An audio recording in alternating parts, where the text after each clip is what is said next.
Happy Friday, guys, and welcome to another episode of Let's Talk Dubs. I'm your host, Bill T. So, another Friday, another great podcast. And if you're first running across Let's Talk Dubs podcast, our podcast is primarily an audio podcast. Can be found on Apple Podcasts, Google Play, Spotify, iHeartRadio, all of the formats where you can download your podcast. But we are adding stuff to our YouTube channel. So, if you like what you hear on this channel, there's a ton more other podcasts that you can get to by going to letstalkdubs.com, and you can click from the link there and go anywhere you want, or just search Let's Talk Dubs podcast. So the number one VW air-cooled podcast that's out in the nation, over 200 plus episodes out, hour-long conversations with some of your favorite VW enthusiasts. So make sure you guys subscribe to the YouTube channel, and also go check out George's channel, my brother at The Wagon. He's got a lot of how-to videos for Volkswagen repair and restoration. So without any further ado, let's get into it this week. I've got Dave Kindig on the podcast, so legit guy, serious VW dude, and he's been in the hobby for quite a while. Obviously, tons of success with the TV show, and we get to talk cars, business, and a lot of other cool things. So I know you guys will enjoy this one. Also, don't forget, we've got our One Crazy Weekend coming up October 6th and 7th at the Orleans Hotel and Casino. So make sure we've got rooms on hold until September 5th. After September 5th, they will no longer hold rooms for the block. We've got over 200 room nights sold so far. Make sure you don't miss this event. So go to letstalkdubs.com, click on the link that says Showtime, and get the room registration code and get your room booked today because time is running out. So I hope to see you guys all there. It's going to be one crazy weekend. So let's get into it this week. Dave Kindig on Let's Talk Dubs. You probably don't know that there's a new Volkswagen out that doesn't look like a Volkswagen.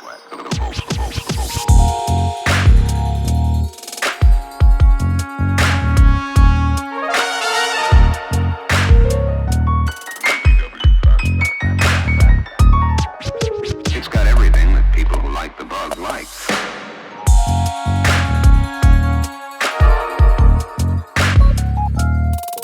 Okay, everybody, so on today's show, you know that I do my best to scour the globe and bring you some of the most talented people in the VW world. And one of these guys you know of, but you may or may not know he's a VW guy. And I'm excited to have him on the podcast today because I've been following his work and watching a lot of stuff he does on TV. So on today's show, you guys are all familiar with our guest. Our guest on today's podcast is Dave Kindig from Salt Lake City with Dave Kindig Design. Dave, welcome to the podcast.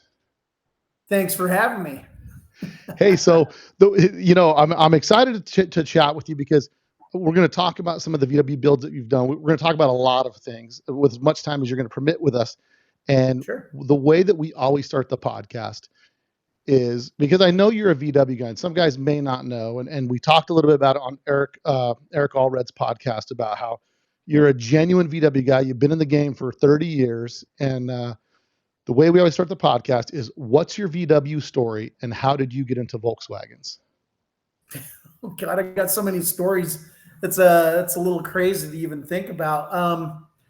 My VW story, very poor growing up. First bug that I was actually driving back and forth to work was a 61. It was turquoise with gray and black checkered velour interior from J-Bugs, I think was way back in the day. And I remember driving to work, and I had a warehouse job, and boom, brrr, and I was like, wow, what the hell is that? I pulled over the side of the road. I shot number 3 spark plug out of the cylinder head. Man, I didn't have enough money for gas to top off the tank in that car at the time. And I think gasoline back then was like probably 76 cents, right, per gallon. So the only thing I could think of doing was to shove the spark plug back into the cylinder head, took my work boot off and shoved it between the side firewall and the spark plug wire, and I shoved it in there. And I actually drove like that for about 2.5 months until I had the $76 to pay Mike, or what was his name? Brown, not Charlie Brown Automotive. Anyway, he put a helicoil in. It was under $100, but I had to save up for that. So that was kind of a cool story. It was fun. And that's when I really was like, I got to start figuring out how to actually fix this stuff myself, because I could have saved the $76. Right. And now, so one of those questions that we have, a VW is going to, I call it baptism by fire, right? Like, you're going to buy a Volkswagen. Usually we buy them because we don't have very much money. And then it's our ticket to cool on the cheap. And then they're so basic that it kind of empowers us to become resourceful and figure out how to work on these things ourselves. Do you That's think right. that owning a Volkswagen was maybe one of the ways that you started getting into this, or were you already into it before the Volkswagens, just in the paint and body? Like, how did you end up getting into automotive stuff in general? Actually, it was in Volkswagens. I remember just always watching Hot VWs, VW Trends magazines, and seeing what the latest greatest was. I was watching a lot of stuff that things that stood out to me was there was some builders down in Australia to build a Beetle without the B pillar in it. It was really badass. Had some really colorful like surf material interior. Of course, you got to remember this is quite a few years ago. I think I was 16 at the time. So I mean, do the math real quick. I'm 52 now, so you can only imagine the styles were just fun. The bright colors, all that stuff. But you're right, fuel, air, spark, figure it out, and that's what I would do. But I really started in Volkswagens, just really enjoying the style of the car, getting it low, figuring out how to do the body and paint. That's where I kind of started, was with Volkswagens. And of course, trying to keep the car running, that was also started with Volkswagens. And I just kind of grew from there. I was doing what I would call progressive builds on stuff, and I was getting better and a little bit more ballsy, I guess. And as I was doing this, I was getting into other cars. I was working at High Performance Coatings for 8.5 years before I started my business. And I had bought a 91 Oldsmobile Custom Cruiser, and that's kind of where I changed a little bit. I always still had one or two Volkswagens in the wings, and I kept building them and driving them and enjoying them. But I started building more V8 styled cars and getting a little bit more high end, I guess, with the stuff. And every build, I would try and push the envelope a little bit more. I'd add to the forte of people I was working with in my shop. Of course, at this point, starting Kendig Design. And, just progressively got bigger and better. Every time we'd build a car, we'd learn something and we'd put it to use on the next build and so forth. And fast forward 24 years in business now. And, we're building pretty much every aspect of the vehicle in-house, and we have been doing that for quite some time. And of course, getting opportunities to build some really kick-ass stuff, whether it's a V8 car or a Volkswagen. It doesn't really matter to me. 4 wheels and a steering wheel. I think anything has the opportunity to be the coolest thing you'll see. No, I think that's, that's so right. And sometimes one of the things I want to talk to you about is your build style is different, right? In the VW world, it's like the punk rock scene. That's not punk enough, and that doesn't fit this mold, and that doesn't. And real, like, true car customizers, they kind of, and it's one of the things I've really appreciated about the way that you build stuff, right? Like you do it your way, and you're like, hey, not everybody thinks it's cool. I'm not building it for everybody. I'm building it for me and for what I see, and I respect that a ton, because there's so much that's the same in the hobby. How, when you started really delving into doing wild custom stuff, and then you brought some of that over to the VW world, how was it received with the Orange Bug? Most notably, as far as first exposure, I think in the VW world was, it's November 2004 Hot VW's Utah Slam sensation. It's the orange car that you built, which had some super wild custom stuff on it.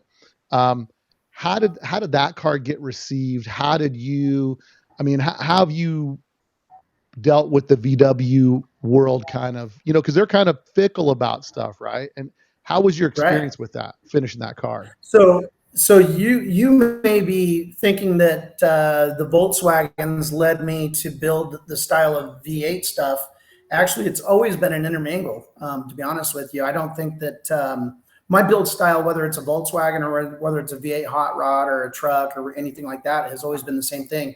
Communication with me and the client, putting out some ideas and seeing what sticks to the wall. And then we just go that way. I stay very true to what I'm building for somebody.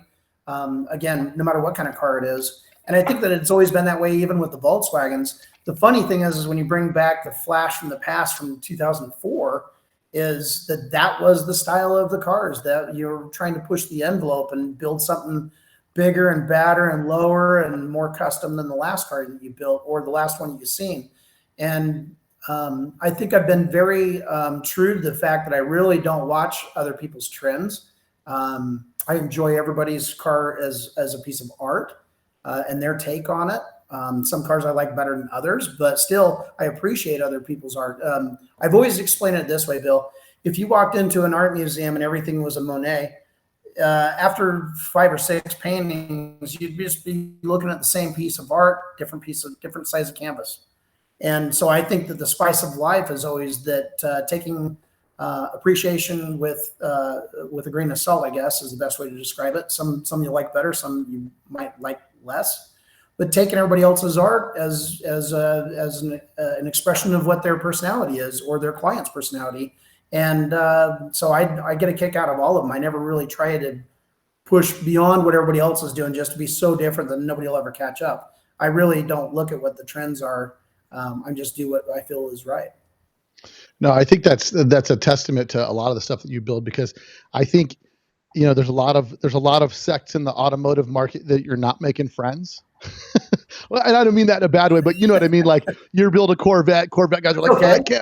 I can't believe he did that. But it's kind of it's the true hot rodder sense, like the full rebellion, and you really don't care what people think because you're doing your style. You know what I mean? And which I give a ton of respect to that, because my cars are always, the ones I've done are a little bit different than the norm. And people are like, oh, you shouldn't do that. You shouldn't do that. I'm like, hey, you got your own car. You can do whatever you like, but I like to see different stuff because it pushes the hobby, in my opinion, whether the Corvettes you're doing and some of the VWs that you've built through the shop, which we'll touch on those in a minute. But what I'm really interested in, because the VW hobby is so many enthusiasts that end up taking this hobby, turning it into a small business, whether it's, the guys from back in the day, the early drag racers, to Gene Berg, to all the way to Old Speed, and all these guys, air cooled. I mean, all these guys all start as enthusiasts.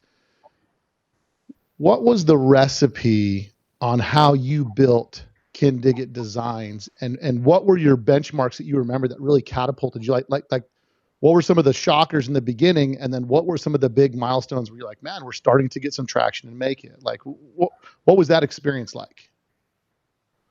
Well, just the struggles of starting a business, and especially with no money. I started my company in June of '99 with $4,800 cashed in from my 401k. And I started out of my garage. I hired Kev Dog. I had a painter, and I had Pringle working with me part-time, and my buddy Pooh. And we quickly outgrew that. The garage moved into the 4,500 square foot section of this building that I own now. And, the struggles were on, but I never really looked back. I never considered anything as a failure. It was a learning curve, and always trying to keep that feather tucked, in the hat, and don't ever forget, history. A lot of people get bored with, oh gosh, did you go to a history class in high school? It's like, well, you didn't even know what the name of the horse was the Custard was driving. The idea, or riding, but the idea was basically, what did you learn from what he experienced, so that you don't have to learn the same hard things over, like has been done in the history. That's kind of the idea.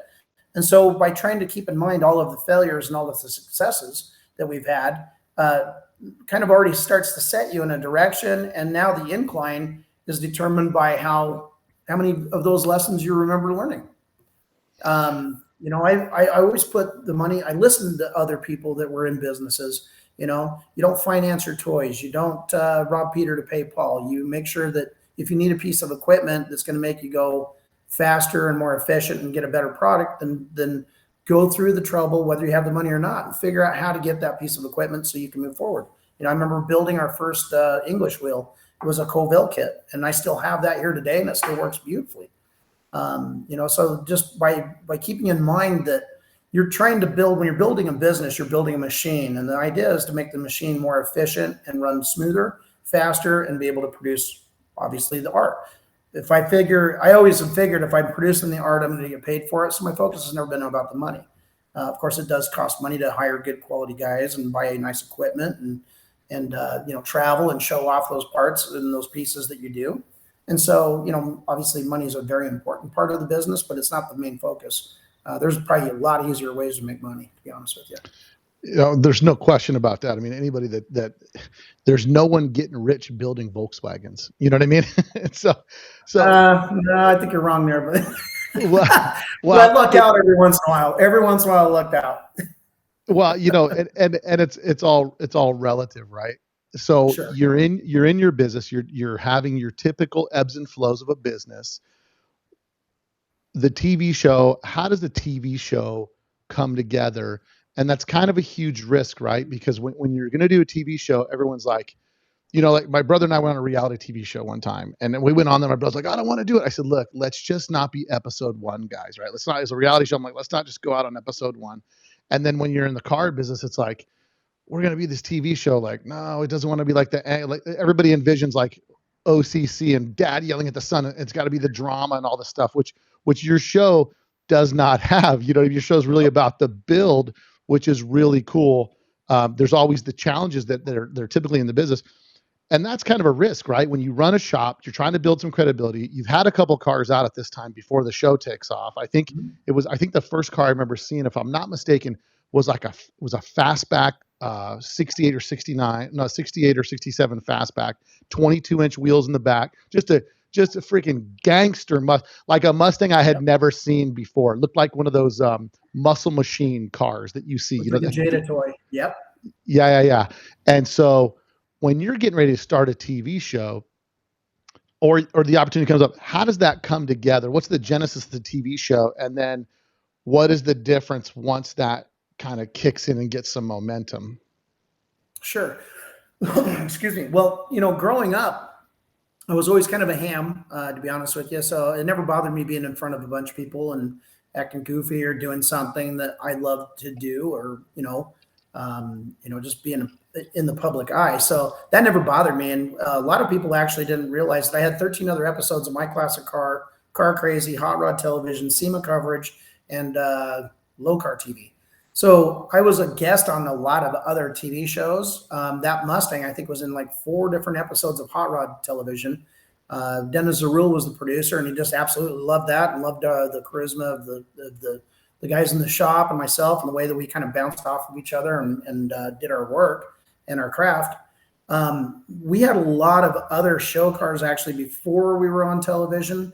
The Mustang that you're talking about is the white one we called the Boss. It was on 24 by 15s and just modifications. It was crazy. That car actually finished and won Utah's Finest in 2009.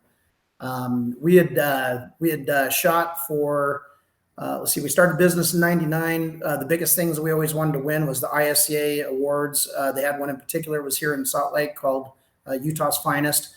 First time we won that was in 2005 with a car that already existed. We went back and perfected the car and built a better display, and it finally had won the Utah's Finest. The next year we won with a 1960 Bel Air called Bella. That was a 4-door Bel Air on just a ton of work.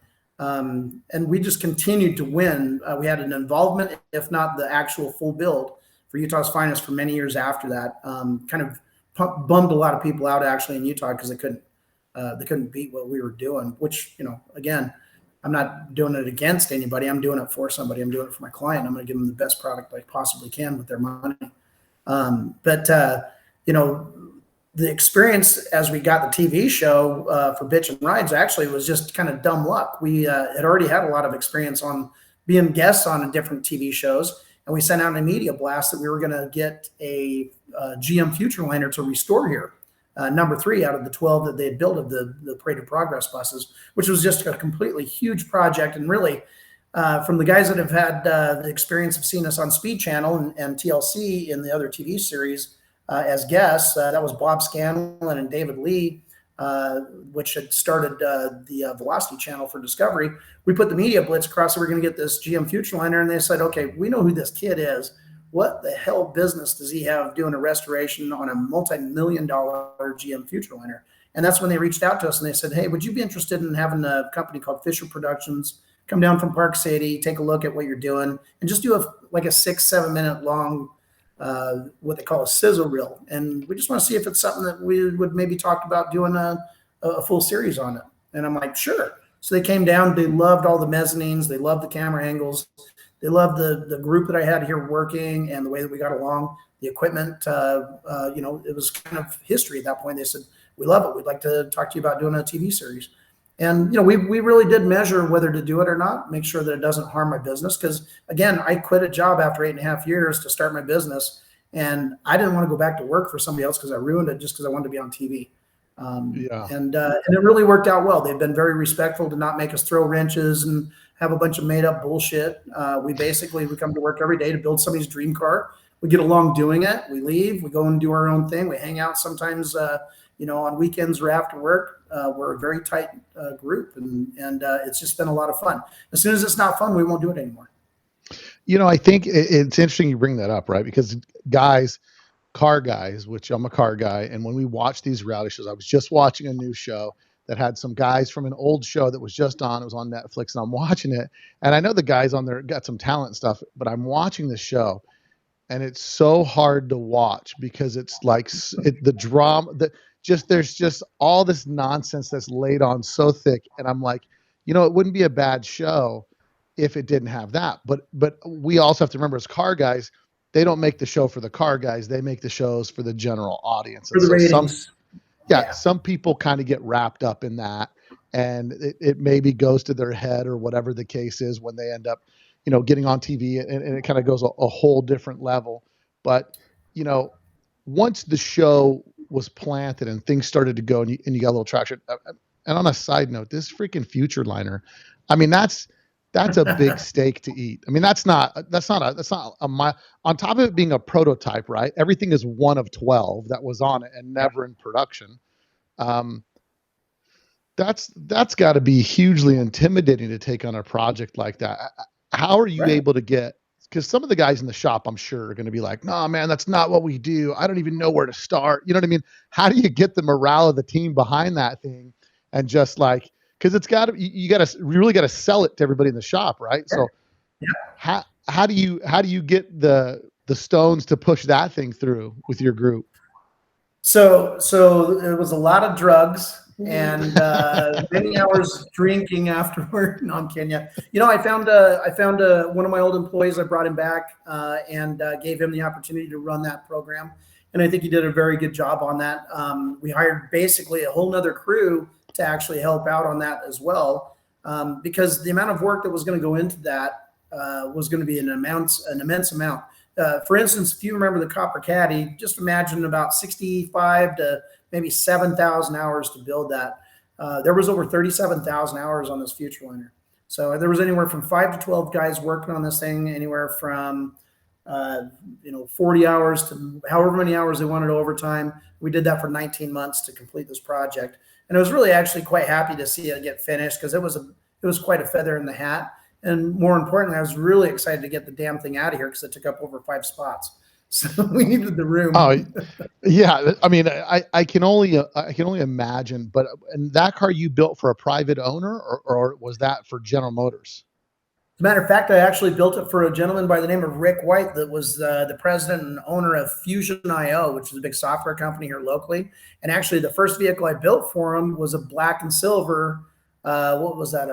62 23 window deluxe, the one with the L-shaped seat, and it had the automated TV that rolled up out of the back of the front seat. Porsche alloys, no bumpers. Yeah, that was a big build, and that was basically the Fusion.io bus. They took that thing everywhere, including Hawaii.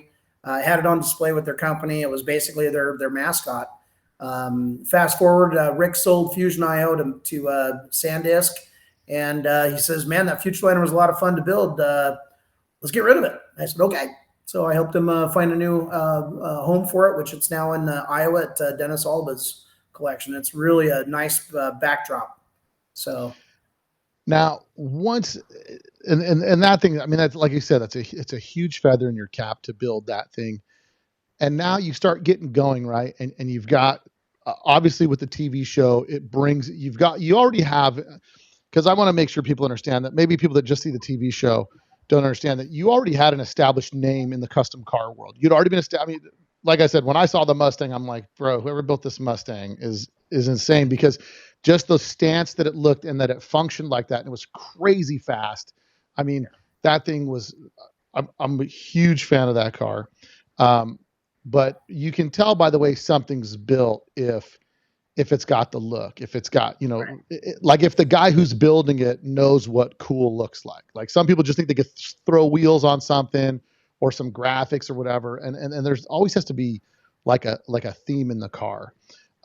With when money starts flowing from the standpoint of like you're not chasing or scared for customers, which you may have already been at that point, right? But now the show starts to get your recognition. People start knocking on your door. How much more does business increase, and then does it allow you the opportunity to kind of pick and choose your clientele versus like, hey man, this guy's a maniac. I mean, he's a rich doctor and he's impossible to work with, but we need the job.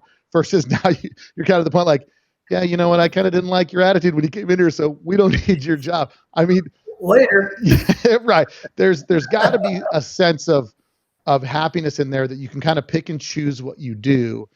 In the same respect, your schedules had to go kind of crazy now, right? I would assume that you're just. I mean, we had to reschedule this a couple times just because things pop up, and I totally get it. How is life now post TV show, and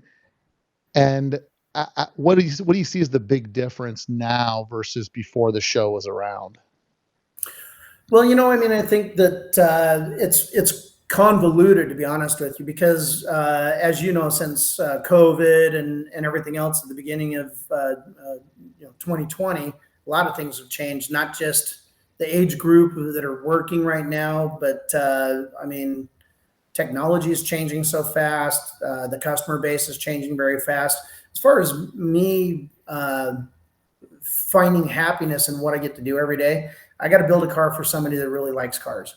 And I can pick and choose. I mean, if you called right now, if we actually answered the phone, you'd find out we're probably close to 8 years backlogged, well over $58 million in backlog. And I can pretty much pick and choose whoever I want to build a car for at this point. I don't have to build a car just to keep the shop full. I have another building that's 10,000 square feet, 3 blocks from here. It's filled with 5 3-car high bend packs that are stuffed with cars waiting to get in, 2 4-posts, and then vehicles in front of that on the ground. So, we've got plenty of work to do. And that does not include the 30 CF1 Corvettes that I've sold. We're only actually working on number 12 right now. So we're buried. And those Corvettes, that's like 100% Kendig. Like that's all you. Yep. I mean, and that's, it's interesting because that's kind of funky territory to get into, right? The Corvette world. They're just, Sure. They're just as particular as every other specific, like, especially like the VW people. They're real particular about all that kind of stuff. Mm-hmm. So yeah, it's got to feel good to you. I mean, you've got a backlog for people that want that car. Yeah. So I mean, they're pre-sold, and I've got 30 of them sold with deposits. So as fast as we can move through them and stuff, it's a lot faster to build one of those cars. I can build one of those typically in about a 3-month period, as opposed to 14, 16 months on some of these bigger builds that we've done, which is kind of refreshing to be able to actually have things moving through the shop. That's a little bit more on the production side. Of course, no two are the same color. They're not the exact same. The build aspect overall is generally about, equal as far as the styling and stuff. We are working on a second body style, which has a removable top. It has exterior door handles, roll up windows, slightly different windshield, and has windshield wipers. And that one's really, it's starting to really look nice. My goal, don't quote me on this, but all of our friends out there will hopefully be rooting for us. My goal is to have that one completed and at the SEMA show this year in November.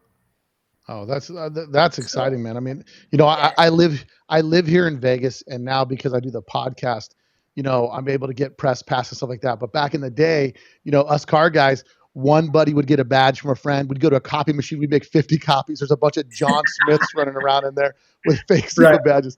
And I try to explain the SEMA show to people because, when it comes down to it, we're all just car guys. And Sure. I have a bunch of guys that reach out to me. They're like, man, I just got to go to the SEMA show one time. I'm like, yeah, you have to go. You have to bring a camera because it's going to be sensory overload. You're going to go, no matter how nice your car is, you're going to go home and want to put a for sale sign on it because it doesn't have a 42-inch plasma coming up from behind the seat. It doesn't, you know what I mean? Like it's insanity. And I'm sure there was a point when you would go there as an enthusiast and check it out as just a scrub guy with a block sander in your hand, and you're there like, one day I'm going to be here. What's it like in that now that you've kind of, because it's got to be good but different to now you can't just go and be Dave cruising around the show, right? Now you're Dave Kindig, and everything you say, do, or act, someone's gonna be like, oh yeah, I went to say hi to that guy, man, he's total jerk, you know what I mean? Like, and people are rushing you through whatever. What's the experience like now at SEMA? Do you see even less at SEMA now now because of the TV show and everything you have going on? Like, how do you contrast the difference between when you were one of us and now you're kind of in the limelight with the shop and all that? Sure. Well, Bill, I'm still one of us. I just can't walk around anymore without getting noticed and getting stopped. So to be honest with you, my SEMA is lonely. I talk to my therapist all the time about it, and I promised I wasn't going to cry. But no, it's just, it's one of those deals where you just, you take the good with the bad. And honestly, I always say it's nice to find out you don't suck. And to be honest with you, I'm a car guy first and foremost. TV has been obviously really good to my company and to myself, and my family. But that's not why I got into this. I got into this to build the cars that I dream about myself, and secretly build them with my customers' money. The things that I would like to have for myself. So I'm very selfish, I guess, in that way. But at the end of the day, I'm a car guy through and through. And I think that anybody that has ever met myself or my crew or, my family, I think they kind of gather that that's really the truth to it. I'm just a car guy, and yeah, it'd be cool if I could walk around and not get stopped every car and take a picture or sign under the hood or sign something, and which I don't mind doing. Don't get me wrong, because it's like I say, it's flattering. It's great. The people are that enthused about what I get to go to work and do every day for really great people. But at the same time, sometimes it is kind of cool to be able to just walk through the car show and check it out. Sometimes I've had opportunities when doing a guest appearance at a car show and signing autographs and for hours at a time. Sometimes I'm lucky enough to, after everybody leaves, I can get in a golf cart, crack open a beer, and go around with the host and actually enjoy and just check out the car show until like 1 o'clock in the morning. That's been multiple times. It's been offered to me to do that at the SEMA show as well, to be able to actually go and walk the floor, or roll the floor as it is. Because back in the day that I knew that there was a calculation before the Gold Lot became another building. There was, 37 miles of aisle space. I mean, there's no way in hell you could 4 days. And now they just doubled it with another 1.2 million square feet. So yeah, good luck. Unless you have jetpacks and roller skates, man, you ain't gonna see shit. Yeah, it's definitely wild. And touching on that with respect to you being a guest appearance at a car show and whatnot, and that's how we got connected through Greg Stogren, who was in, I think it was back east somewhere, where you guys you were at a charity car show, and he was on a judging panel with you, and he said, hey, there's this scrub who's got this Volkswagen podcast, and I was like, a Volkswagen guy, cool. Yeah. So now I heard something that you said, which is kind of like, I have a problem, right? I don't have enough time to build stuff, but I love stuff. So my car collection keeps getting bigger and bigger, and they're all project cars, right? So, right. But as long as they're kind of run or do whatever. And I just caught some when you said that. Do you think you get more enjoyment out of creating the car, the build, the thrill of like, can we do it? Can we get this car to look like this? And then it's done, and you're like, okay, that's cool. I could drive it a couple times, but there's nothing left to do, and I've got an itch to do something else. I mean, do you think like really that's what kind of scratches your itch, or what? Actually, the one that kind of comes to my mind is actually, and I really do wish I'd kept it, was the double cab that we just did about 3-4 years ago, and I sold it at Barrett Jackson. I really kind of wish I'd kept that one, because it was pretty cool. 4-door airbags. I think that had a 2276 in it, Super Street transaxle, disc brakes all the way around. I mean, it was cool with the rag top and the port windows, and the deluxe style safaris everywhere. And we didn't go so ham on it that it was so perfect that you should never drive it out of the driveway. It was really, really nice. Yeah, I wish I'd kept that one. But at the same time, I'm in the business of building cars, and if I have too many in my collection, then where am I going to put them all? So yeah, no. So, yeah. And that double cab was one of the junkyard double cabs, which you did a whole podcast on Cecil's find of the junkyard double cabs. Yeah. Again, it's another thing that brought up your name, and I'm like, because with this podcast, as odd as it sounds, it's like I want genuine VW people on here. It's not about the celebrity. It's about, hey, this guy's one of us. Steve Strope, I heard him on another podcast. He's one of my favorite builders. And he's just like, I hear him talking about a Carmen Ghia he had. So I'm like, perfect. There's my excuse to get him on the podcast and introduce some of the VW world to a guy who built some wild custom cars. And so I really, I think that's one of the reasons why I was excited to get you on here. And I wanted to talk about a couple of Volkswagens that you built. So there was the two, there was the two that probably in the VW world created the most buzz, right? The 23 window bus and the Hebmuller.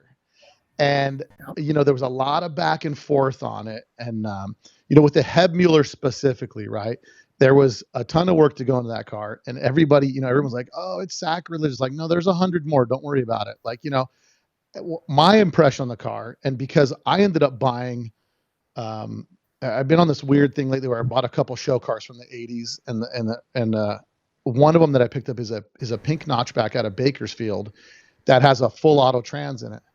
After I drove that car and then you built the Heb that you put the automatic in, I said, you guys have never driven an automatic. I'm like, if you're going to take a car and go cruising, there's nothing better than an automatic.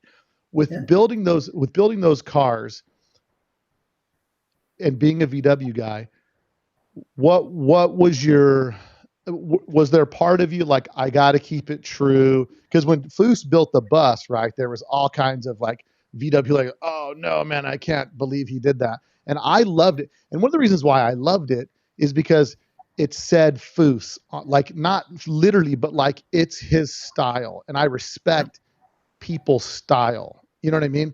And that's really, could I look at those cars and say, I wouldn't have done this, I wouldn't have done that? Well, yeah, I wasn't building it. So I would have built it completely different. But when you see those two cars that you built, the bus and the bug, they for sure say Kindig style. Like they're built with that style.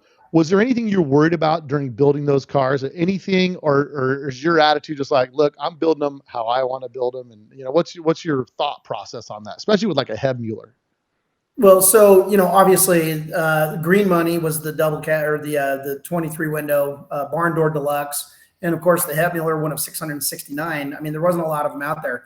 Here's where I'm at with that. If you've ever watched the way that I build a car or that I design it and the styling that we do, we want to build something that still is going to be classic. It's going to be in style still, as far as what you're visually looking at. But we want to more importantly make it fun to drive, because that's a lot of money to spend on a lawn jockey, is the way I always describe it. The customer had a thing with the auto stick. She goes, it's an auto stick, but it's not really an automatic. Is there any way? I mean, they're spending a ton of money on these two vehicles to have them built. And I said, well, yeah, I think we can totally do something like that. And I called my friends out at Transaxle Engineering out there in Southern California, and they put together the Vanagon transaxles that they built for high horsepower sand cars that are automatic. And, the way I look at it is, I didn't really ruin the car. I mean, really within a very small amount of work, I could put the stock pan, which is restored, by the way, back under the car.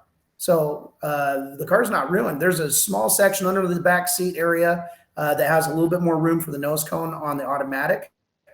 Aside from that, the original pan, the original brakes, wheels, all that stuff is literally sitting there with the wrong engine. It never had the original motor when I bought it. And it's actually... it's close, but no cigar. It's a couple of years newer than what's supposed to be in it. So really, I didn't ruin anything. I didn't put it back to the original color because I didn't really care that much about restoring the car. I cared about trying to retain the originality of the car in a sense, but also have it as something that somebody could get in and really enjoy driving that.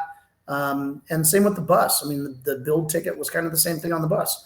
Build something that you can get in. It's got a low car shifter. It looks just like the original. You pop the button, you pull it down into drive and take off, turn on your iPhone and play your tunes over the Bluetooth audio from Kicker and just go enjoy the hell out of it. It's 176 horsepower, which is a lot more fun to drive than a 36 or a 28 or whatever the hell it came with originally.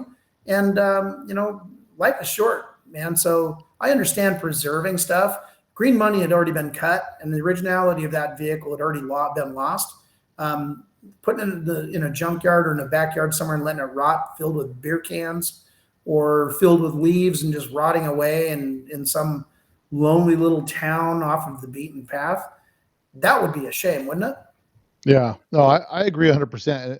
And by no means, like I said, I kind of came to your defense when people started crabbing about the automatic. I said, you're just saying that because you've never driven an automatic. Well, let me see you in on a hot summer night cruising up and down the Vegas Boulevard and on the Strip, trying to listen to some tunes and look cool, and your left calf is pulsating because you're holding the clutch. Right. So right. I totally respected both those builds. I saw them both here at the SEMA show. Fantastic quality of work, because they have a whole Facebook page called SEMA Builds, and it's like all the big lifted bro dozers with like the zip ties underneath them and all. And so it's just like this thing. And so it's funny because once you're on this proverbial pedestal, people, all they're looking for is faults. You know what I mean? Yep. And when so I it's look, the exact same with an ISCA judge. When you build that serious of a vehicle, they're not looking for what's right. They're trying to find something wrong with it, because you're up against other quality builders, which also are known for building great things. And so you're not trying to find what's right or wrong or an opinion of what vehicle style wise you like better. It's literally being judged for the quality of the build. And when it's that high of a quality that it's going to be very hard to find something wrong with it, you keep looking. And I think the same way as for people, it will always be, and I don't mean this in any inappropriate way, in life, whether it's cars, whether it's homes, whether it's whatever, it's always going to be the haves versus the have-nots. I'm a firm believer in that. I live it, and I just deal with it because, to be honest with you, I came from nothing. I worked very hard and I got to where I'm at, and I'm very proud of that. And it wasn't just me that got me here. It was the drive and the willingness and the love for the sport and the love for the people I get to do it for and do it with. And I never looked back. If I worried about what everybody thought of, oh, geez, he's charging too much money, this and that and the other, it's like, well, it's just a business, Yeah. And like I say, whether somebody actually truthfully thinks that they're right by knocking somebody down for moving ahead in life, life is what you make of it. So if you're trying to improve your life by knocking everybody else down, it's a very lonely road that you're on. My suggestion for everybody is to set your goals high and go and try and find the level of those goals. If you land just below them, not so bad. Just keep trying. Yeah. That's pep talk. Yeah. Well, I can tell you this, that Eric said, when I talked to him, he said, look, Ken is a self-made dude. He had no hand-me-downs. He had no anything. He said he quit his job and put it all on the line to start his shop, which is, we know, not, especially in the Autobot, in the paint body and auto restoration, most of those shops don't last very long. Right. Like they we see them all the time. They're like boom or bust, right? Like when they started building that Eleanor, right? Like that guy just embezzled like $30 million from people and then shut down. And then, but there's all kinds of different ways that it happens. And it's hard to stay successful. Now that you guys have attained an 8-year backlog and all that stuff, and you're working for a clientele that that understands there's a cost to build something to that quality, do you believe that there is if you look at a car and say it cost $100,000 to build that car, that there should be a level of quality in that car that could tell you it cost $100,000 to build it? I actually would say yes. And the reason I say that is as a fan of other TV shows before I ever had mine, if you had the opportunity to see what was on TV and, the lights and the glamour and all that stuff when they're building the car and it looks so cool when it's finished, if you've ever gotten an opportunity to see a lot of those cars, not all of them, but a good portion of those cars that were ever built on television, they were pieces of shit when you got to finally actually see them in real life, because it is very difficult to put something together in a week or 3 or 6 weeks or whatever some of these other shows were. And I'm not talking bad about any of those shows, but the reality is that, you have to go back and fix the stuff because it does take time to do it right. I've looked at vehicles with, the rain gutters with the sealant tape in them and stuff, and they're all wrinkled, and paint over the top of fingerprints you can see pushed into it. And it's It's like, well, somebody's eventually going to see your work, and this is supposed to speak well for you. I've always loved it when somebody goes, man, that was just a ton of work you guys seemingly put into that car. How long did it take to build? And I'm always like, well, minus the B story, it took 44 minutes without the commercials. Right. Right. But the reality is, yeah, we got 12, 14, 16 months in some of these cars. And it's like, you get a chance to see one of our cars in real life. You've seen built on television. You come back 3 or 4 times and see more details and more things that have been done. And these are usually competing for top price. We build a legitimate car, and I won't rush it for sake of television. We're going to do the car right because I'm spending my clients' money and I'm trying to give them their money's worth. And of course, we take a lot of pride in what we're doing, and that's why we have such a backlog. That's why we have a lot of people that appreciate our work, is because we take the time to do it right. No, there is that aspect to it, right? When a shop gets on TV, all of a sudden they're like the it shop to somebody somewhere else in a small town somewhere, and they've saved up their life savings. They're going to restore this car, do whatever, and then they get it back, and they spent big money shop and got small money small shop, Right. Small money shop job.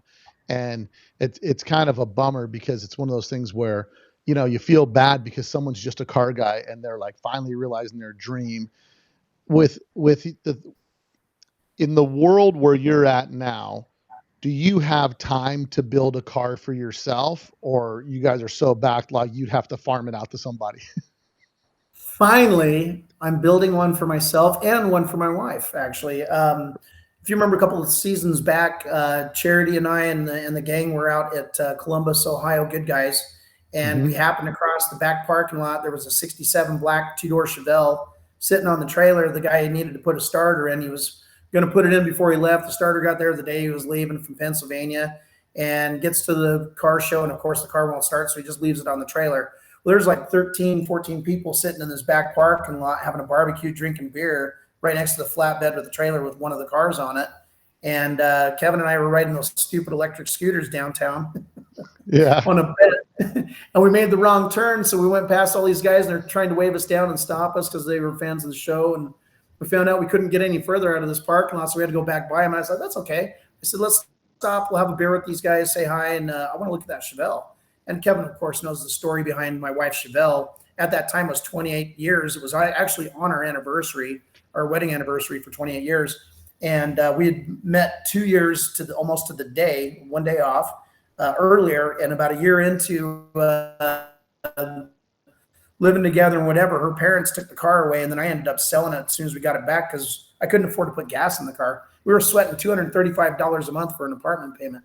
So fast forward, looking back, I seen the value of that car, the fact that her and her dad had built the car when she was in high school, and it was it was her high school chick magnet, or chick car. I call it chick magnet, but anyway, I decided to buy that car for her for anniversary, and we're finally 3 years later. It's going on its final process of reassembly. It's on a Roadster Shop chassis. It's got an 820 horsepower LT4 Z06 motor, new air conditioning, Dakota digital gauges, some badass wheels, red lines. I mean, it's going to be cool. And she literally is going to park her other car and only drive it when it's snowing outside. So, and then for myself, I pulled the trigger on a 63 Beetle convertible, and Oh, wow.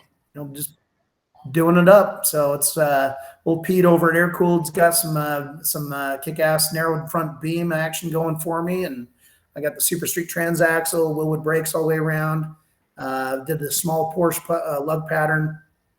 Eric's finishing up another 2276 with dual 48s, and Nice. yeah, it's gonna. I didn't do an automatic in this one because I just want to get in and drive it and enjoy it without the added. There's a lot of work to make those automatics work. They do work. They do work well, but I just want mine. I like to mash the gears.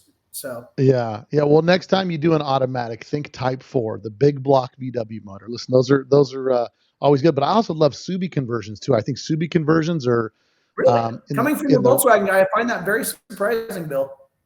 Well, my philosophy on a Subi conversion would be in a Type 3 where no one really looks at the motor, but I would love nothing more than a nice square back with air conditioning, driving it around in the hot heat in Vegas with the windows up, and having people try to figure out Did they just How is see, that guy not dead? yeah, how's that guy not dying? But I definitely, I love the technology that's out today. And speaking of like protecting cars, to let you know where I am, I've got a 51 split window that's shaved, monochromatic, and it's almost out of the shop. Hopefully sometime soon. But it's four coil I did coilover suspension, Berg 5-speed, big Type 4, and I love what I love is a Volkswagen being built to everybody's taste. That's my favorite thing. It's like a blank slate for any person that's on it. And what I think, and since you've got the ear of the TV show guys, what I think would be one of the coolest build offs would be to take an unassuming Beetle, give it to 5 different shops, and have them do a build off on a Beetle. I mean, in my opinion, because I always go back to Volkswagens are as American as apple pie. Guys in our generation, they were, if you couldn't afford a mini truck, you bought a Volkswagen. You know what I mean? Everybody's got a Volkswagen story, whether you owned one or not. Everybody's got a story about a Volkswagen. Yeah, so I think, my personal opinion, that would be so cool to give everybody the same platform and have them do a build off on a Volkswagen and just do their style with it. And I just think that would be such a cool premise for if they were to do a quote unquote build off. It isn't the traditional muscle American machine or another Camaro. You know what I mean? So Yep. I think it's great. Now with the evolution of the shop and how busy you've gotten, and now you've kind of got the ear of a lot of people. Are you able to take some of your ideas and put them into fruition with some of these shops? Like I know you made your door handles that you did. Mhm. Are there other things that you're working on that because of your ability to have access to people, you can now take some of these ideas and put them into fruition? And is there anything like that coming up new that you're going to be that you're working on?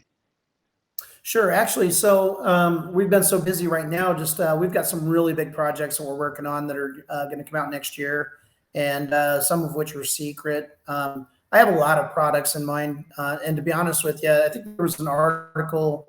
Jesse Greening from Greening Auto Company back east is he's a wonderful guy and a great friend and a very knowledgeable business guy. And he was doing an article basically he says, I'd really like to build more products and less cars. Now, I don't think I would necessarily do that myself, but more products. I've got the door handles. I've got the Bronco, the first generation Bronco fender flares that I build, first gen Camaro wings out of carbon fiber. I've got side mirrors that I'm going to start building the first quarter or second quarter of 24. I've got a lot of different designs, a lot of different ideas of products that people can use on their own projects, and that's really been something great about my patented door handles. Is they're all over the place, whether it's trucks, vans, cars, street rods. I mean, it doesn't matter. And tailgates. I mean, I've had guys use them for all sorts of stuff, and they're wonderful parts, and they really make the car unique in a way that it's still usable. But if you want it shaved, you put the door handles on the outside and paint them, and they just kind of go away, but they're there, So Yeah. I don't know. We'll definitely keep adding to the forte. I mean, I've got a lot of other things, and of course, the CF1. I've always been. A lot of people don't know this, but I've always been a big fan of exotic cars as well. I'm a car guy. I love muscle cars. I love Volkswagens, obviously trucks. But I'm secretly I'm a closet supercar guy. So. Yeah. Say that the CF1 Corvettes, that program is basically a gateway drug for me. To be honest with you, I want to build me a big badass supercar and build more than one of them. So that's something we might see in the next 10 years. Yeah. Well, I mean, I think it's, you're in a position now where you can pick a lane and kind of head down that direction and even kind of diversify what you're doing. You've got an 8-year backlog, so you're in business for the next 8 years, no matter what, right? But notwithstanding the economy and that kind of stuff, how do you see the automotive industry currently as still a theoretical small business owner? Because as big as you are, you're still a small business, and the economy can change in a heartbeat and be devastating for a lot of people. How do you see the industry from finding good quality techs to getting anybody that knows what they're doing? I mean, how have you dealt with that. And then like, what's the average age of the people on your floor? So, I mean, that's a constant changing thing, I'm sure, for not just my company, but for everybody's company. The future, I guess, is really unknown. And to be honest with you, I mean, I'm trying to stay on the front of the curve. My CF1 is called the ECF1. It's a prototype, all electric. I worked with Hypercraft here in Provo, Utah. That car is 2,375 pounds. It has 580 horsepower, but 3,650 foot-pounds of torque. It's 800 volt, 60 kilowatt with two 301 5 powers from Switzerland. That's the motors manufactured, and those are actually the Formula E motors. Wow. The gearbox is a 5.1 to 1 gearbox, all billet, and it's got two Cascadia controllers. We're working with a lot of new technology from AIM. Of course, Hypercraft is growing so fast, and that company is actually now doing upgrades to the battery pack and the harness right now to make the power last longer than the 200 estimated miles, which I'm excited about. The car is fantastic. You'll actually get to see that. Don't tell anybody I told you this, but you'll actually get to see that on season 10. I drove that car at Radford Racing School in the beginning of March. And as fast as I wanted to go on the track, I've been race car trained. As fast as I wanted to go on that track, I was only running 3/4 track. The programmer, Jake, was in the passenger seat. I don't know how he didn't throw up because he literally never looked up. He's just putting in input while I'm just hauling around this track. And it was very impressive. And I was only running that car at 38%. Wow. So the car is going to be absolutely nuts. And so I'm excited for that stuff. And, I'm a gasoline guy still. But I don't want to be the last hot rod shop to play around with some high torque electric. And it is totally a different experience, but it is a very fun experience. So, it'll be something to smoke plaid. No, that's ridiculous. It's kind of the way some of the things are going. And we did a podcast with Michael Bream from EV West, who's got a bunch of EV conversions awesome. he does on Volkswagens now. As far as like the labor pool to pick from, how's that been with the ever growing business? I mean, it's tough for me in my industry that I'm in to just find people. The average age of my guys just keeps moving up because it seems like there's no young kids getting into it. Is there anything you're doing different for trying to pipeline in new guys, younger blood and stuff like that? Yeah, so actually we work with Lincoln Technical Institute, which has got 22 campuses around the country. Primarily, we actually focused with Denver. We actually created a 10,000 square foot Kendig Academy. And we have different courses for metal shaping, welding, electronics, body and paint, and basically just trying to keep the abilities of the next generations to continue to increase. And so, basically we were vetting the students to kind of just make sure that they have at least common knowledge of the art, I guess is the best way to describe it, and then give us the opportunity to amplify those skills. So we've worked really, really well with those guys and hoping to create more talent because, I think around the time that you and I were probably in high school, a lot of people were being pushed to go to college, get white collar jobs, be a doctor, a lawyer, or a banker or whatever. And it seems like a lot of the trade schools and a lot of trade classes in high schools and in junior high for that matter had pretty much been pushed away. Like nobody's interested in doing this. I have a prediction in the next 10 years, guys and gals rather, that can actually work with their hands will likely be higher paid than the white collar people because they actually learned a skill that most people don't do anymore. So it's very hard to find those people. It's kind of like a brain surgeon. You can find surgeons that can put a finger back on maybe if they're really good, but you're not going to let them in your head to do brain surgery, right? You have to be like passionate about it, and they're going to be paid higher because they're much better at what they do, hopefully. And so the way I look at it is kind of that same thing. I think that, when everybody is now doing the same thing, the people that aren't doing the same thing are going to be higher paid because they're a rarity and they're something that's very needed. We have to have those people with those skilled labors or, the robots that are hoping to take over one day aren't going to be bolted down to the floor, right?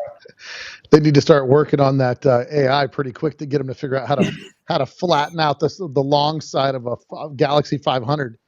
Well, Right. No, so I just keep seeing all of the movies from the '80s coming back to haunt us now in the '20s. yeah, It's no, crazy. it is. It is. They're just regurgitating everything that's out there. Now, so if you're to build, well, I mean, it's a tough question because you kind of already answered that, right? Let's be honest. You have the ability to kind of buy any car that you want and build it. And you chose a 63 convertible Beetle. So, I mean, I think that's super cool. It's another testament to like a guy can get in anything and it's fun and it's great to drive something. And I've owned a Porsche and I've owned some things like that. And it's like driving a Porsche, every guy in a 300C is trying to race you. And then driving your Volkswagen, you just don't even break eye contact with the guy next to you as you're surprising him crossing the intersection. It's just a different dynamic. And I think with the VW guy, it's always like the underdog mentality. Like, I want you to count me out, but I'm going to surprise you, Right. And so for you to build your ultimate VW, is there any VW that you'd love to have that you just haven't come across yet that would be like, that's what I want? So I actually already have that car. It's sitting in the very top of my other building on the third floor of the lift. It is you ready? Let's see if Yeah. everybody can keep track. It is a Hebmuller 3-window suicide coupe, opera coupe. So it's the craziest thing. It's got a 68 body with suicide doors. I took the B pillar out. I moved the C pillar forward to where it has a small amount of glass. No pillar over the door. It has a laid back windshield. It's chopped about 4.5 inches. It's got a 60 hood on it. It's got a 74 Super Beetle front end grafted into the back end of the car. It's got 3x3 off-road racing trailing arms with Porsche axles. It does not have a motor in it yet. I used the Speedway forward moving drop axle from a 32 Ford, kind of like the rat rod bugs have. Put the wheel and 9 inches forward. I used a left and right fender from a 1940 Ford for each front fender. So it almost looks like a Delahaye. I capped it off with a Mini Cooper headlight. So basically the fenders stick out further than the hood does. Oh, wow. And the rendering's been done for well over 15 years, maybe close to 20 years.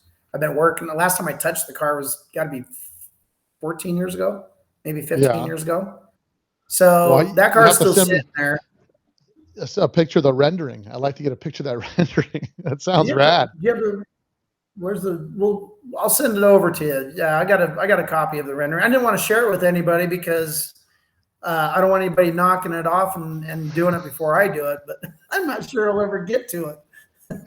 I keep buying stuff. I got a lot of stuff sitting over the other building, but now do you still have that? Do you still have that where you drive around and you're in some offshoot neighborhood in the middle of nowhere, Utah, and you're just kind of cruising, looking in yards and stuff like, oh, I wonder what's back there. I mean, do you still have that inside of you, or are you carred out? I mean, are you still, has the business not beaten the car guy out of you?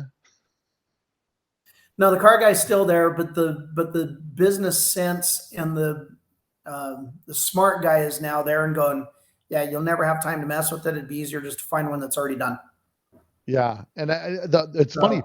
The older I've gotten, the more I keep thinking, because I'm still that broke kid that grew up back in the day, and I think I'm gonna I just bought a '92 Blazer for $1,500, and it's just like, what am I doing with, you know what I mean? Like, and it does. The smart move is to buy them done because you get a huge discount and you get to enjoy it today, you know. And so I think that's one of those things, but not everybody's there, but I find it always interesting that no matter where you're at in the car world, you hear about this old car, and you're like, what, where? I don't really need it, but it's kind of the thrill of the hunt type thing. So with where you're at, I still do get a kick out of that. Yeah. Yeah, no, it's always the exciting thing. Now when you you're planning to debut a couple cars at SEMA this year. Where are you going to be at in SEMA? Will Kendig had last time you had your huge semi trailer out there and all that stuff in the front lot? Is that where you're going to be again this year?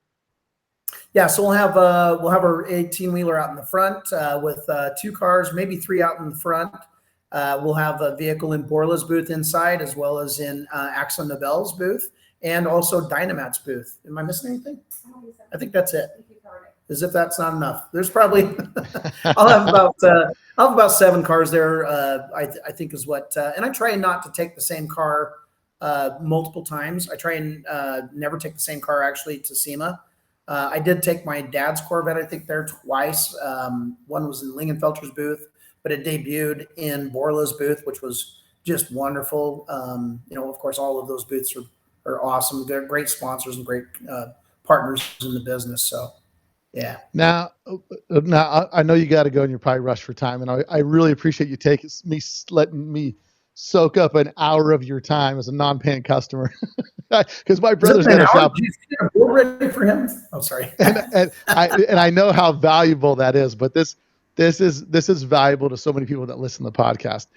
Do you ever walk out in your shop and just kind of look around and kind of try to take it all in? Is it a little surreal although your overnight success has been, 20 years in the making or 15 years in the making?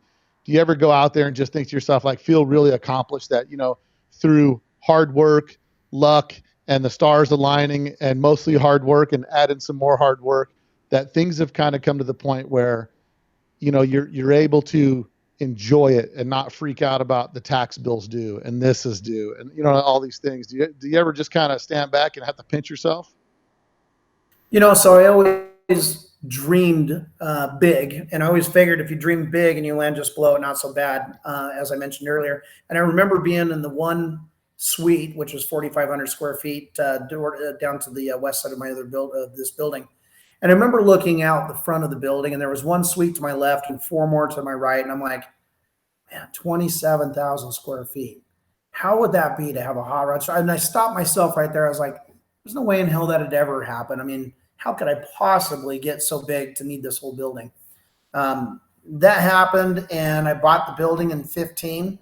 And 3 years later, I was like, I need another building. I bought another one 3 blocks from here just to keep some of the stuff out of the way, so we had more room for equipment and more projects to work on.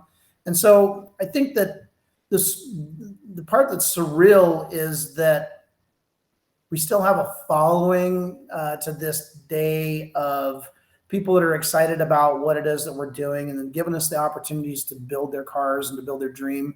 I think that's part that's more surreal. The success comes with that, but my focus has always been, again, on the client, on the car, on the project, and the opportunities that we have to create something that hasn't been created before, and hopefully will be sought after and looked after for many decades from here on out. So, we just enjoy so much what we get to do for a living. I think that really is the takeaway from anybody that gets to know me knows that I'm all about the cars. I don't have to have the pat on the back. I don't have to have all of the notoriety. I'm a car guy. I'm excited about this summer to go to the Triple Crown, which is going to be in Nashville, Tennessee. Bobby Alloway's putting that on this year. And I'm so excited mostly to go out there and compete, and more importantly, just to hang out with my friends, the guys at the Roadster Shop, Troy Trepanier, Chip Foose will be there, a great friend as well. And, the who's who of hot rodding is going to be at that event this year. And I think it's going to be so much fun that, we're going to sit around and have beers and talk shop, and just, we all have so much in common. And of course, the people that are going to see the show, it's only on a Friday and Saturday. It's going to be huge. And I'm very excited for everybody to see, like, the ultimate outdoor car show. This is going to be really over the top. So, but mostly hanging out with drinking beer. I just like it. Yeah. So. And when is that show? That is on September 8th and 9th. Yeah, in Nashville, Tennessee. Nashville, Tennessee. Well, any other places where people, this is your time to plug wherever you're going to be in the upcoming future, where people can stop by, see you, and support you, say hi, or even swing by the shop whenever? Yeah, I mean, we do our tours. If you get online, go to kendig.com, schedule a tour. It's on Fridays. My cousin Brad will take you through the whole shop. The showroom's open Monday through Friday. As far as me, man, I'm all over the place, man. In fact, this year is going to be quite a bit different from in any other year. I'll be in Cascavel, Parada, Brazil. I think I pronounced Parada right. And then also I'm going to be in Australia for the Adelaide 500. It's a supercar race, and that's in November. Of course, I'll be at the SEMA show, and then I'm on vacation, man. I don't know where the hell I'm going, but I'm going somewhere fun, and I'm gonna put on a big sombrero, big round glasses, a scarf over my face. You're gonna think I'm Elton John before you think I'm Dave Kindig. Go find a nice sandy beach and drink a margarita and cry for 20 minutes, and I'll be fine. Well, I tell you, Dave, now that you're one of us VW guys, you've infiltrated the ranks of the who's who of car builders. I definitely, as you're out there and you run across other hot rod builders, I know Squeege in Arizona started with a Volkswagen. There's a lot of guys out there that have some VW story, and I'd love to spark conversation with those guys out there. So you're my infiltrator in that field because you're still a VW guy, and we're not letting you go from that. So I definitely, I appreciate you taking the time for us to come on the podcast. And I can't thank you enough for your time. I mean, I can send you a free T-shirt, which I'm sure you got enough T-shirts, but I'm going to send you one anyway. But hey, thanks so much for coming on. And anything else that you want to tell the listeners before we wrap it up? Anything you think we didn't cover? No, I mean, actually, if you get on my website, again, you'll see the schedule of all of the events that I'm going to go to. That's probably the easiest place to find me if you're wanting to come over and say hi, whatever, come to Salt Lake, or else find out where we're going to be on the road. And I'd love to meet you. Bill, I really appreciate it because, you know, Volkswagen guys aren't just Volkswagen guys. They're car guys too. You know, 100%. So, well, for sure. I really enjoyed it, and I would look forward to doing it again with you. This has been a lot of fun, though. I really appreciate you. Hey, and the next time you got any VW-specific stuff coming up on the TV show, call me. Let's talk about it. Let's get the Let's Talk Dubs listeners a little preview of what they're going to see on Motor Trend TV on Bitchin Rides. That sounds great, buddy. Hey, brother, have a great one. I appreciate you. Thank you. You too. Take good care. All right, thanks. Well, if you like that podcast, and I know you did, make sure you share this link on all the sites that you go on any Facebook channels that you subscribe to, any VW groups. Please feel free to share this video. We love to expand the podcast listeners and the viewers on our YouTube channel. So make sure you guys share this with everybody you think that might like it. Feel free to comment below if you think there's questions I didn't ask Dave or things you'd like for me to follow up with Dave on. Also, if you have any people you'd like for me to do interviews with, feel free to comment below, and also like, share, and subscribe to the podcast. So I appreciate you guys. I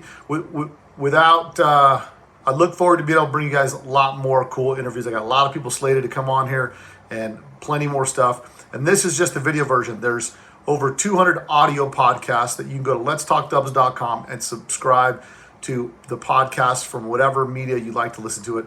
We're also starting to put them on YouTube. Over the past 20 podcasts are now listed on YouTube as a static video picture with the audio track behind it. So we do some videos every now and again, but please make sure you guys subscribe to the podcast. And until next week, guys, later.